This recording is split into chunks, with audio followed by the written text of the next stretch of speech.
Fintech es, yo diría, una vertical, un sector, digamos, de innovación en el sector financiero, que lo que hace es, de alguna manera, hacer la vida más fácil al consumidor financiero. Las fintechs vienen haciendo lo que no hacen, digamos, las instituciones financieras tradicionales, ¿no? Que es atender a zonas rurales o zonas de frontera.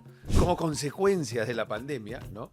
Lo que pasó en el mundo fue una necesidad de digitalizar los pagos porque no podíamos salir. Pero esta confianza digital en Perú se multiplicó como 5 veces en los 2 años de pandemia. Y ocurre algo que se llaman los Fast Payment Services, o digamos todos estos sistemas de QR, pago rápido, en el mundo también se multiplicaron muchísimo. Mira. Bienvenidos a una nueva edición de Emprende Sí o Sí, con información para tomar decisiones en los diferentes aspectos de la economía, ¿no? Como consumidor, si usted es un consumidor bien informado, será un consumidor que toma buenas decisiones y además responsable. Pero en temas de inversión y sobre todo de tu propio emprendimiento, mejor aún, la información es valiosísima para tomar decisiones de inversión. Y el mundo de los negocios es muy variado, tienes muchos sectores, los sectores productivos, los servicios de desarrollo empresarial, los servicios de infraestructura, pero hay unos servicios que son siempre importantes, los servicios financieros. Pero estamos en la era de la tecnología y la era de la tecnología también ha llegado al mundo de las finanzas, del financiamiento para el crecimiento de las empresas. Y vamos a hablar de algo que se llama fintech. Y vamos a hablar de este fintech y quien nos los va a explicar es Javier Salinas. Javier Salinas es economista de la Universidad del Pacífico. Actualmente es director nacional de Misión 3. ¿Qué es Misión 3? Además, él nos contará qué es Misión 3, pero es el Centro de Emprendimiento e Innovación de la Universidad UCB. Presidente de la asociación, además es presidente de la Asociación FinTech del Perú. Bienvenido, Javier. ¿Qué es una FinTech? Bueno, gracias Guido, lo primero. Siempre es un placer, bueno, vernos, conocernos. Somos amigos además de muchos años, así que encantado de estar contigo. Bueno, gracias por la presentación. Efectivamente, contarte que es una fintech, ¿no? Una fintech viene de la palabra finanzas y tecnología, ¿no? Me acuerdo, solo como anécdota, contarte que 2016, cuando hablábamos de fintech, en esa época todavía estaba viendo temas de política pública con Karen, ¿no? Decían, pero ¿qué es fintech, no? O sea, pues, ¿qué significa? ¿Qué es eso? Decían, ¿no? Entonces, digamos, explicar qué es finanzas y tecnología a veces no es suficiente, ¿no? Pero en realidad fintech es, yo diría, una, una vertical, un sector, digamos, de innovación en el sector financiero, que lo que hace es, de alguna manera, hacer la vida más fácil al consumidor financiero. Lo hace más entendible, con menor fricción, con una mejor experiencia de usuario, disponible 24/7, menores costos. Entonces, hay una serie digamos, de atributos, características, digamos, que hacen que fintech ya sea conocido como algo sexy, atractivo, digamos, deseable, vamos a llamarlo así, ¿no? En algún momento un profesor se iba a la universidad y para ir en el trayecto, del trayecto de su casa a la universidad, tenía que pasar por zonas bastante pobres. Y él se preguntaba y decía, ¿y de qué viven estas personas? ¿Qué hacen? Es un nivel de sobrevivencia, de subsistencia, ¿no? Y esa inquietud le trasladaba y lo trasladaba todas las veces que iba a la universidad. Hasta que un día habla con sus alumnos, le dice, ¿de qué viven estas personas? Pero no tenemos idea de qué viven. ¿Por qué no vamos a preguntarles? Y fueron a preguntarles. Y entre otras cosas, el profesor le dice, ¿y qué necesitaría? Profesor, las personas hacen cesterías, hacen pequeñas canastas, hacen Mm. esto, hacen el otro, o sea, hacen cosas de sobrevivencia. ¿Y cómo podríamos ayudarlas para crecer? Mire, por ejemplo, la señora María le trae el que vende los cestos, las canastas, le trae el material, porque la señora no tiene plata ni Claro, para comprar el material, ¿no? Ella solo tiene mano de obra. Entonces le deja el material y ella confecciona las canastas, viene la persona, se las lleva y le paga por su trabajo. Pero profesor, si nosotros le prestáramos un poquito de plata, ella podría comprar sus propias materia prima y así podría ganarse un poco más de plata y volverse una emprendedora de su propio negocio. Pregúntales, por favor, cuánto necesitas. Y creo que dice la literatura que 22 personas necesitaban nada más ni nada menos que menos de $30 para comenzar a capitalizar. Y el profesor dijo, de mi plata les presto, vayan a prestarle. Y ahí nace una nueva tecnología que es las microfinanzas. Mm. Antes el banco, uno tenía que ir al banco a solicitar, sustentar el crédito que necesitaba, grande o pequeño, pero ahora, en las microfinanzas, es el funcionario que va a la casa, al taller del empresario propietario de la pequeña empresa. Le facilitó muchísimo. Cambió el modelo de negocio muchísimo. Ahora está pasando lo mismo con la fintech. Ahora, tú lo dices, está llegando a mucha más gente de una manera más democrática, a menos costos. ¿Cuáles son los grandes aportes de las fintech para el desarrollo y la mejora del bienestar de los empresarios y de las personas? Bueno, es sin duda, una pregunta yo diría hasta oportuna, ¿no? Porque, digamos, las fintechs vienen haciendo lo que no hacen, digamos, las instituciones financieras tradicionales, ¿no? Que es, vamos a decirlo, atender a zonas rurales o zonas de frontera, digamos, donde obviamente no es rentable estar, no hay el suficiente público, no hay el suficiente negocio, entonces no hay necesidad de montar una agencia, ¿no? Digamos que la capilaridad de servicios financieros se viene cubriendo básicamente con Banco de la Nación, en las ciudades todavía un poco más grandes, pero gracias a la tecnología, ¿no? Hoy día se pueden pagar servicios vía un teléfono Nokia con sonido, digamos, servicios públicos en zonas de frontera, ¿no? Donde yo me acuerdo cuando, bueno, todavía estaba nuestro gran amigo Renzo Rossini, ¿no? Nos contaba, íbamos a contarle cosas de fintech y nos decía que habían zonas donde era más caro llevar el efectivo que llevaban. O sea, mover un helicóptero, una persona, así todo el movimiento que era más caro que el propio dinero que estaban llevando, ¿no? Entonces, con eso que quiero graficarte que lo que se nos viene en materia de fintech es lo que se conoce como el dinero digital. Y esto que te comento, y por eso decía oportuna tu pregunta, porque digamos, gracias, no gracias, pero digamos, como consecuencia de la pandemia, ¿no? Lo que pasó en el mundo fue una necesidad de digitalizar los pagos porque no podíamos salir, ¿te acordarás, Guido? Bueno, yo mismo dudaba cuando tenía que comprar y decía, pero te pago en la puerta, ¿no? O sea, si no me lo trae, ¿no es cierto? Pero esta confianza digital en Perú se multiplicó como 5 veces en los 2 años de pandemia. Y ocurre algo que se llaman los Fast Payment Services, o digamos todos estos sistemas de QR, pago rápido. En el mundo también se multiplicaron muchísimo. En el Perú no fue la excepción. Y empezó a aparecer también esto que se conocemos como las criptomonedas, el dinero digital, el Bitcoin, que no necesitan de los bancos, no podemos pagar y comprar. Y empezó a aparecer un movimiento en todo el mundo de la necesidad de institucionalizar este dinero digital. Entonces los bancos centrales empiezan a moverse y empieza a aparecer un concepto que se llama las monedas digitales de los bancos centrales. Voy directo al punto. En marzo del 23, después de la pandemia, un par de años, el Banco Central lanza el primer piloto en Perú y en el mundo orientado a la inclusión financiera, donde el Banco Digital invita al sector privado para que se diseñe una moneda digital en el Perú que funcione en zonas rurales sin internet. Eso ya suena raro, ¿no? Uno dice, a ver, que funcione tu Yape o tu Plin o cualquier sistema de pago que vía el teléfono sin internet. Complicado, ¿no es cierto? Entonces, ya estamos en este piloto, ya vamos a tener un primer resultado. La tecnología permite hoy, Guido, que en zonas donde hay 2G podamos nosotros transaccionar sin necesidad de internet. Entonces, cosas como estas que te estoy contando en extremo, hoy día son posibles gracias a la tecnología. Y si entramos ya a las verticales de fintech como préstamos, por ejemplo, hoy día hay préstamos que te pueden dar 100 soles y de lunes a viernes, montos muy pequeñitos, préstamos medianos para pymes o mipymes, muy rápidos, con garantía, sin garantía, digamos, garantía de facturas, para las personas, casas de cambio que hoy, te cuento, es algo que es interesante mencionar. Las casas de cambio, tú sabes, dólares, soles, dólares, soles. Hoy día está empezando la gente más joven a decir a las casas de cambio, te doy mis soles, pero tú me das USDT. USDT, ¿qué es eso?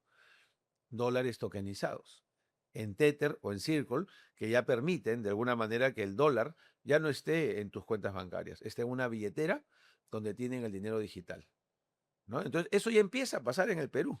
Entonces, la tecnología nos está cambiando, digamos, los verticales como préstamos, casas de cambio, los sistemas de pago. Ya se está discutiendo, por ejemplo, de que los sueldos no se paguen solo en los bancos, se paguen a través de billeteras digitales, por ejemplo. ¿No? Hay todo un tema de modernización del sistema de pagos que ha propuesto el Banco Central. Y otro tema importante, porque eso nos abre temas, es que la Superintendencia de Bancos Banca y Seguros en el Perú y FPs, el año pasado lanzó lo que se llama el Open Finance. Y el Open Finance no es otra cosa, digamos, de que los bancos, seguros o cualquier compañía puedan conectarse hoy día para intercambiarse información, datos, ¿no? Entonces, ya esto nos abre un nuevo mundo en Perú, nos abre una nueva época en Perú, donde las fintechs van a poder trabajar con los bancos, el sandbox regulatorio, la caja de arena, donde se hacen pruebas en productos financieros. La superintendencia también ya lo abrió que no sea solo bancos, hoy día entran cooperativas o ya otras, y fintechs, por supuesto, ¿no? O no regulados. Entonces, la verdad que gracias por tocar estos temas justo de fintech, porque el año pasado fue, yo digo, un privilegio haber estado en todo este movimiento regulatorio de modernización. Las plataformas de crowdfunding se modernizaron. O sea, hubo mucho movimiento el semestre pasado. Entonces, este año que comienza, empiezan las implementaciones, ver las mejoras, mayor inclusión, participación del Banco Central. O sea, la verdad que oportuno el tema, quiero decir, porque se nos abre un año donde efectivamente las microfinanzas van a ser, digamos, mucho más digitales. Ya las cajas tienen sus propias billeteras, las cooperativas tienen sus propias billeteras, digamos que las tarjetas de crédito hoy día son virtuales. Entonces, sí hay un panorama, digamos, muy positivo, no solo para la inclusión, sino para las microfinanzas también, ¿no? Perdón si me extendí, pero No, muy me bueno, porque emociona. además nos has abierto todo el panorama, ¿no? Entonces estamos hablando de préstamos que pueden llegar a montos muy pequeños, Sí, transacciones muy rápidas, todas por digitales, por tu sí, internet, medios de pago tipo Yape o otros. También tienes el tema de los casa de cambios digitales, que son hay de subastas, hay de una todo. variedad tienes para escoger, han mejorado muchísimo, ¿no? Pero también has hablado de algo que yo sé que te apasiona, que es el crowdfunding. ¿Qué es el Sí, crowdfunding? sí, sí, sí. Bueno, Guido, ya tú conoces, digamos, todo nuestro trabajo del 2016, que se presentó la primera propuesta de ley, pero para hablar ¿no? digamos, con tu audiencia, el crowdfunding significa crowd, que es multitud, y funding, que es obtener la plata, el dinero, el fondeo, digamos, ¿no? Entonces, el concepto de crowdfunding se traduce ya en términos normativos, se llaman las plataformas de financiamiento participativo, así se llama en Perú.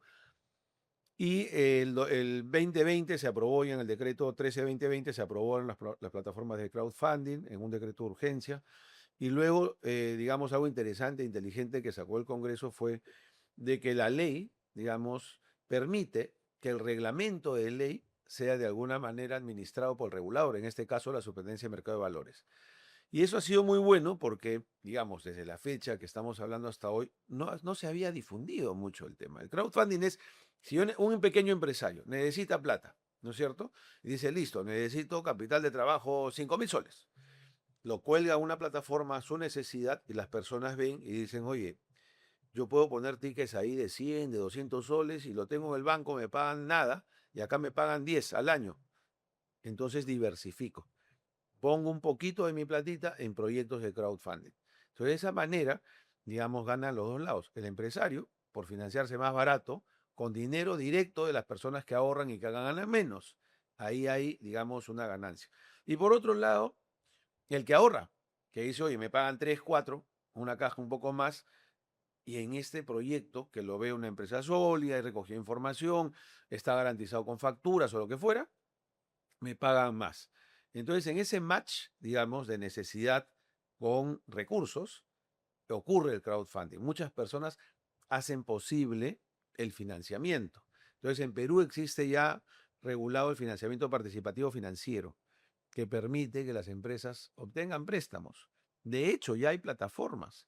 Y solo terminaría diciendo que con la modernización que ha hecho la Superintendencia de Mercado de Valores el año pasado, han duplicado los límites, con lo cual ya se están, digamos, metiendo en la financiación del crowdfunding o financiamiento participativo proyectos inmobiliarios, lo cual es un gran tema, ¿no? Las personas dicen, oh, yo no puedo comprar, invertir en un proyecto inmobiliario porque se necesita mucha plata.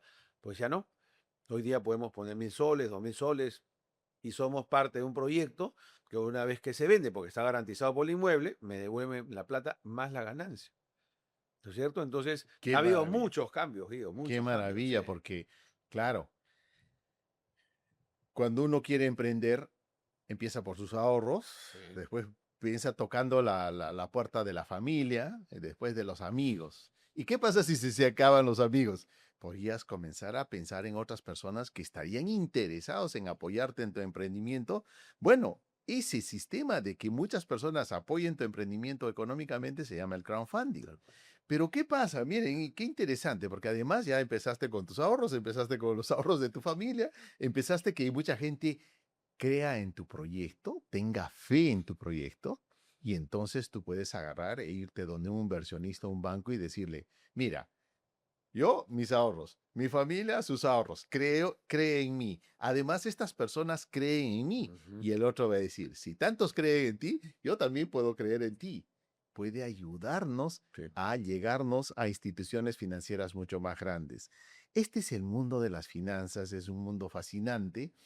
Estamos viviendo unos cambios notables y en el caso de este tema, Javier ha hecho una contribución notable, soy testigo de ello, en la parte regulatoria, en comenzar a trabajar con las diferentes estancias del quehacer de las finanzas en el Perú. Javier, el tiempo nos ha ganado y Gracias. estamos muy contentos con tu presencia y te quisiera hacer una última pregunta. Por favor. ¿Hacia dónde van las fintech? Ya. ¿Dónde crees que hay más futuro? ¿Qué nos va a deparar estos próximos años las fintech? Gracias, Guido. Muy buena pregunta, porque con lo que, gracias por dejarme expandirme antes, ¿no? Te conté que lo que en Perú hay una modernización del sistema de pagos, hay el Open Finance, el Sandbox regulatorio se amplió a fintechs, se ha modernización del crowdfunding, el piloto del dinero digital del Banco Central. Entonces, todo apunta, digamos, a que hoy día, y ha costado mucho, porque estamos hablando de fintech del 2016, justamente ya 10 años, ¿no? Digamos, de que haya, pero tengo que reconocer, digamos, de que los reguladores en Perú son pro negocio. Tienen una gran reputación, Banco Central, el ente con mayor reputación privado público en Perú, o los supervisores que te he mencionado, el propio Ministerio de Economía, no puedo dejar de mencionarlo. Hoy día se ha conformado un grupo de trabajo, yo diría un task force o algo así, un grupo de trabajo que la verdad están recibiendo a la fintech, están discutiendo temas, y lo cual nos abre, digamos, un panorama en el cual yo creo que finalmente el consumidor financiero se va a beneficiar. Porque, por ejemplo, en el tema de Open Finance, que es Open Banking, que es cuando un banco trabaja con una fintech, pero de manera selectiva. El Open Finance ya no es solo bancos, compañías de seguros, otras empresas que se conectan con los bancos y las fintechs dependiendo de qué quieren obtener de información. Por ejemplo, validación de identidad o alguna data específica. Es algo muy puntual. Pero eso nos lleva hacia un mundo ya que se llama el Open Data, donde ya la persona es dueña de su información y decide qué da, qué no da, a quién y cómo, ¿no? Entonces empezamos a ir hacia un futuro bastante promisorio en el tema de las, digamos, de las finanzas digitales. Y yo sí creo que Perú, como siempre digo, ¿no? No somos de los primeros, pero vamos muy seguros. Y ahí yo creo que el rol de los reguladores el día de hoy es pro ecosistema. Y ahora no se habla de sistema financiero, sino de ecosistema financiero. Entonces han entendido eso y de alguna manera creo que lo único que nos viene es un mejor, digamos, panorama para los consumidores financieros, ¿no? Maravilloso. Muchísimas gracias, Encantado. Javier. Javier Salinas es director nacional de emisión 3 del Centro de Emprendimiento e Innovación de la UCB. Gracias, Javier, y usted también muchísimas gracias por su sintonía. Y no se olvide de acompañarnos en la próxima semana en una nueva edición de Emprende Sí o Sí. Y mejor aún, si nos recomienda. Muchas gracias. Gracias.